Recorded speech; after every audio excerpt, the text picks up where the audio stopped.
तसंच तिरुपती बालाजीवर एक भक्त हत्तीराम तीर्थ आहे.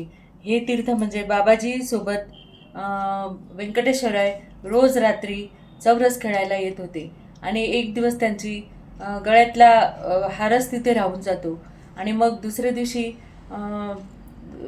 मंदिरामध्ये पुजाऱ्याच्या लक्षात येते आणि हा हत्तीराम जेव्हा तो गळ्यातला हार द्यायला जातो तेव्हा त्याच्यावर चोरीचा आळ लावतात. आणि ज्याप्रमाणे जनाबाईसोबत पण भगवंत पांडुरंग दळायला येत होता आणि तिच्यावर आरोप लागला होता, त्याचप्रमाणे इथे पण झालेलं आहे. पण म्हणून मग तिथले लोक सांगतात की तू खूप मोठा खरा भक्त आहे ना, तर मग परीक्षा घेतो आम्ही तुझी. आणि मग पूर्ण त्याच्या घरामध्ये एक झोपडीमध्ये एक ट्रक उसाचा ठेवतात आणि सांगतात की हा रात्रीच्या रात्री संपवून दाखव.